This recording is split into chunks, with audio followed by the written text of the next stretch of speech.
Okay, so you need to know where your problems are so that you know where to invest in the customer decision journey. So it's very, in a way, it's very simple.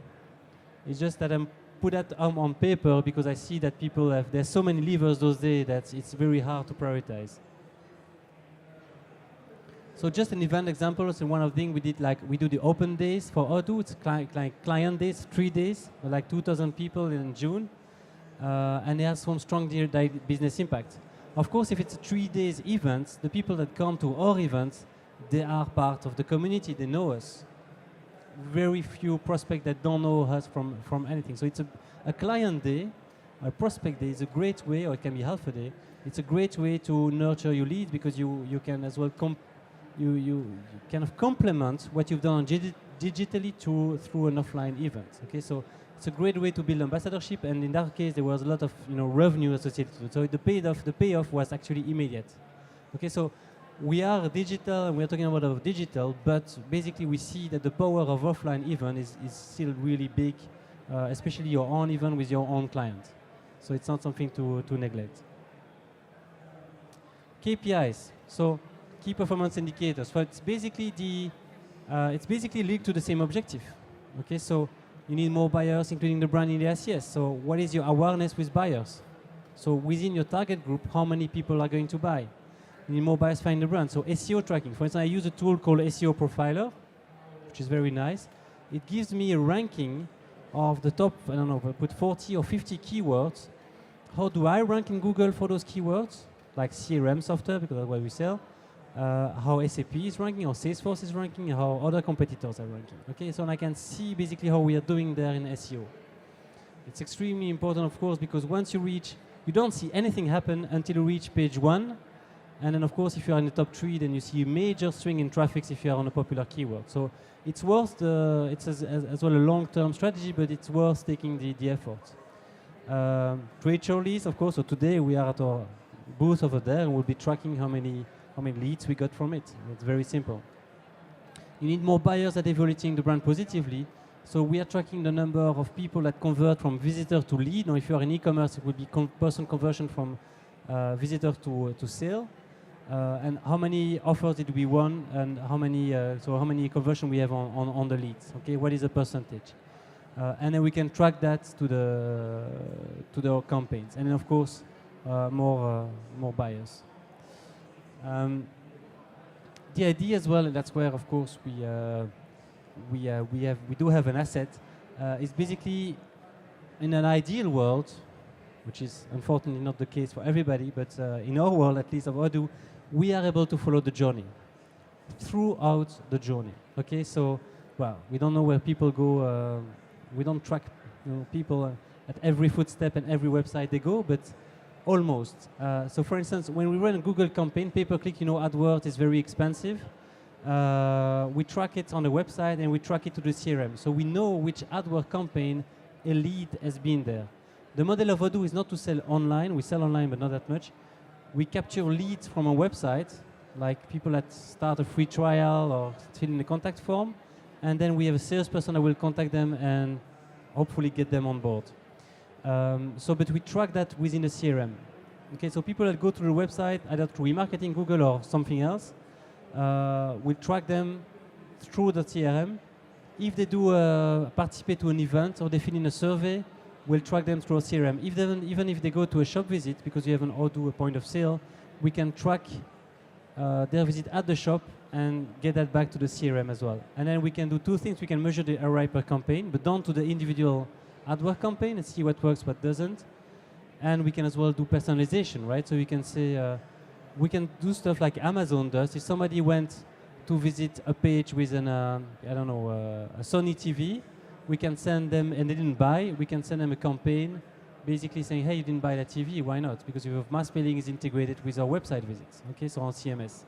Okay, so that's the ideal world, but yeah, if you don't have that, if you are not running on an integrated system like Odoo, basically you can buy software that will do some pieces of it, so that you can give some insight. You have Google Analytics, of course, which we do have too, and you have some CRM tools that enables you to track some of it. It's important because if you are running an always-on integrated marketing, if you don't measure the impact of your action, basically you are blind and you cannot see what to focus on and what to suppress, what to adjust. Okay, so it's basically this. The activities are so diverse that if they don't come back to some common KPI, basically at some point you're lost. You say, yeah, it's helpful, but I'm not sure, which is not a message you want to give basically to the CEO or to the company.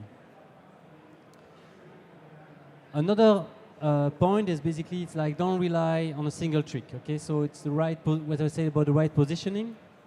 7-Up, it's nice. We used to be nice. You like it, likes you.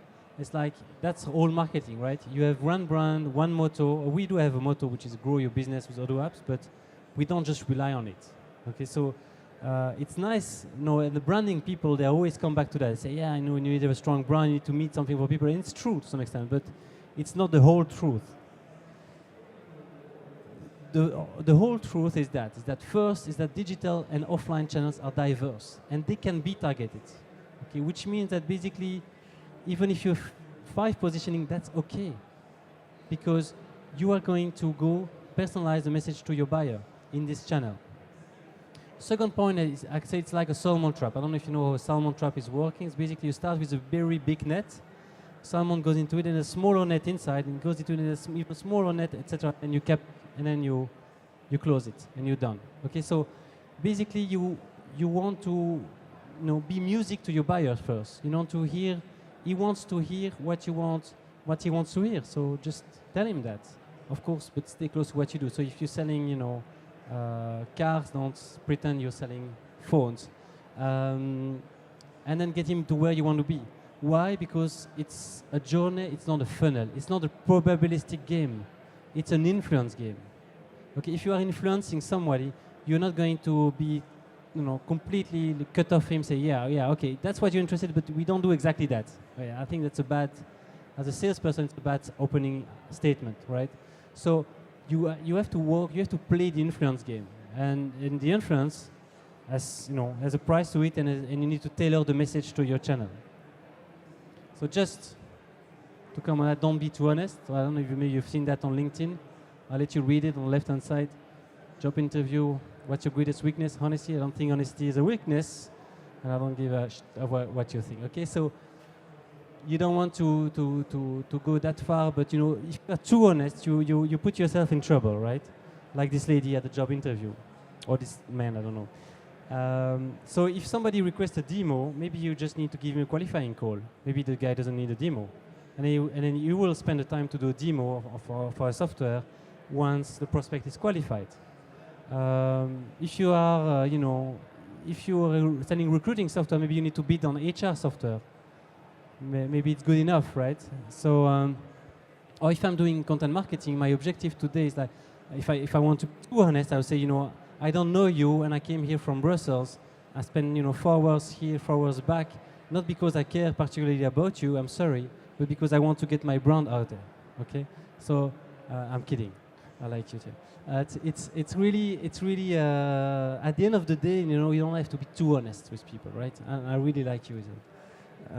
So it's really you have to be aware of that. You have to be aware that, of course, don't go too far. But there is a limit, a positive spin to what you say, which can be, of course, useful. So, third advice is getting the process right. So, for instance, what we've done at Odoo, we use Odoo Project, which is always useful to basically run a whole marketing. So everything is tied into tasks.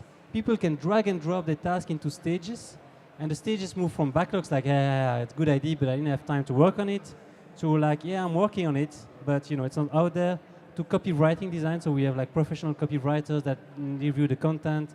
I'm taking a look sometimes. And then when it's done, it goes through the distribution, okay? And then it's done. But then everybody's working on that backlog. So when it's finished, it can move to another task. It can be an AdWords campaign optimization. It can be a blog post. It can be a presentation. It can be about media partnership, whatever. The point is that since we are all working on the same Kanban, let's call it Kanban, we have common measures and we have a common process to work. And we don't have to worry about the planning. Okay, so because it's always on, right? So it's ready when it's ready. We don't have to worry about getting the right workload because that balances a bit in itself. So we have to worry about the roles that people do, but it's a very fluid, it's a lean approach to marketing.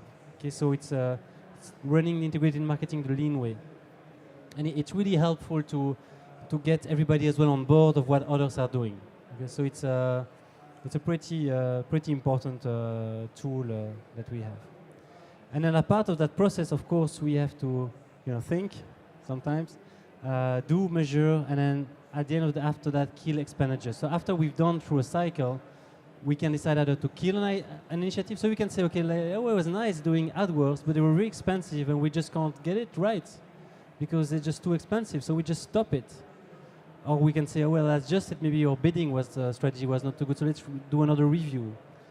Same for a blog post. Say, okay, well, I think your blog post was a failure. Nobody seemed to care about that blog post, so let's see how we should do better next time.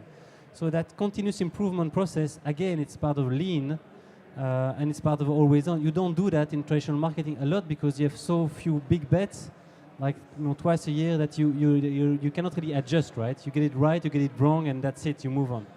Here in always on marketing integrated, you can really do that process. And you have to kill stuff. If you don't kill stuff, then basically you're doing something wrong. Either you're not experimenting enough new stuff, or you're just blind to the results. Then the fourth point, of course, is the right people. Okay, so and that's a question of preference more than anything. But it's personally also we hire in the team a lot of digital natives, so people like 24, well, 20, well, less than 30, let's say. We get a lot of autonomy, project ownership, of course, like in marketing in general, that doesn't change. Coaching is there, and we want them to be externally focused, to have a journalist mindset. So you don't need to have experts, but you need to have people who have a journalist mindset in the sense that they will be looking out for information, they will be looking out for insight, they will be looking out to learn stuff. Okay, so they don't need to know a lot of stuff as long as they are smart, of course, but they have a learning mindset. Because since we are reinventing marketing every day, you can't just have the SEO expert and say, hey, hi Brad, it's a great SEO expert, and at some point realize that you cannot do much better in SEO, and what do you do with the guy? You fire him. It's not a great people model. Okay, so basically it's better to have slightly less specialized people but more flexible so that they can as well move from task to task. So we actually every month, so there's no, just to give an example on my team, like there are 10 people, there is no role. Everybody is a marketing, or officer or whatever. But we have a spreadsheet in which you keep what people are doing, what are their roles at this point. Okay, so this guy who's doing email marketing, there's another social media person, etc. And we change the roles not all of them, but we review the roles at least every month or every 2 months. Okay, so that you have the fluid capability of agile and lean in the marketing teams. Of course, not everybody can do everything, but you do have some flexibility. And the main type of people we have are like even people, like more practical, and more like copy content people, and some analytic people as well, of course. You need people who have strong analytical skills to run your analytics. And I'd say, and I don't have creative people, I don't have creative agencies, because I think creativity is a process, it's not a skill. Everybody can be creative. If you put yourself in the right condition, you'll be creative. Okay, so you don't need to have, of course I look at creativity when you hire people at some level, but it's not like you need to have specific people who are creative, even at an agency. It will come. If you manage the process right? So people need to be kind of entertained into becoming creative. And the last part is that we did some campaigns. Okay, so we did like funding campaign for teams for the new CMS. So we reached our objective like 7 times. So it's nice. It's like reverse marketing, right? Instead of getting goodies to people, we ask people to pay for stuff, which is nice because it doesn't cost us anything and we get some money out of it. So and we get the brand out. Okay, so because Indiegogo has some visibility, it got some visibility on the Bootstrap community. So yeah, we did some campaigns. Honestly, I think it was nice. We could have done without it. So it's not like we need campaigns. I like to do a few campaigns more in the future, of course, and it's nice to do some, but I'm always to the point of taking to the extreme of running a zero campaign marketing. So how can you, and that's be the challenge, which so far is working because the number of visitors, etc., on the website is raising, but it's a challenge. How can you have a zero campaign marketing and still do well? That's probably the next step.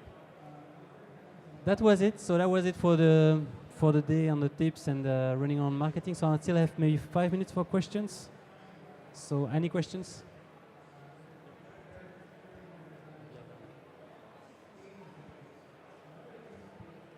How exactly would you get your message out there by not getting your message out there?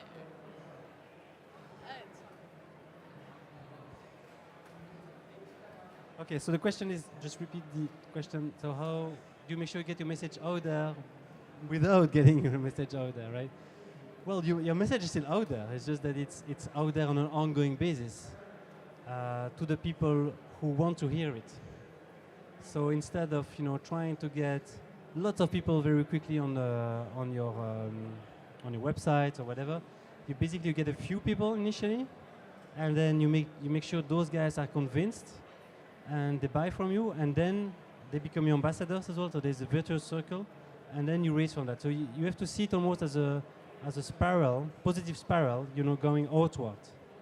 So that means you have to be patient, and if you have 1 million budget, please spend it, of course, and you have no time, please spend it. But most people, they say, okay, they'd rather take more time and start small, so that they can adjust as well, maybe their value proposition, their product, their pricing, etc., and then scale up. That's a whole philosophy of the lean startup as well. Philosophy is like how can you, we implement that as well in project and marketing now more and more, is getting something out quickly to a few, adjusting, getting the feedback, and going up from there through this circle philosophy.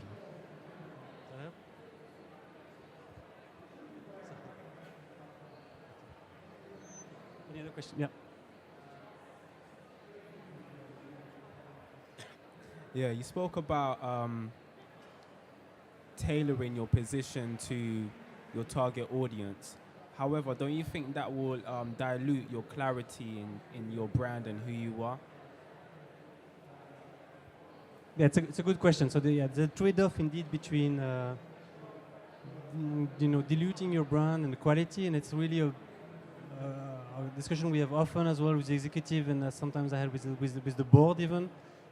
Is that we're known, especially how do we do all sort of applications. So what are we known for in terms of what our specialty is? Like specialties, we do everything, which is not very attractive marketing message. So so there's a trade-off, and I think at some point we need to have an objective of where you want your ultimate positioning to be, but then the inroad can be different. Okay, so you can have people that come more from because they see a lot of partners, and it's a very strong company, very solid, and some people that just come for a few features, and so you need to make sure that you give an answer to what they look for, so that you give the answer they look for, but at some point they need as well to converge to the fact that it's great, it's all integrated, I don't have to worry about anything. So there's a bit of a beginning of positioning which can be different, but there's a bit of an end of the brand which should be roughly the same.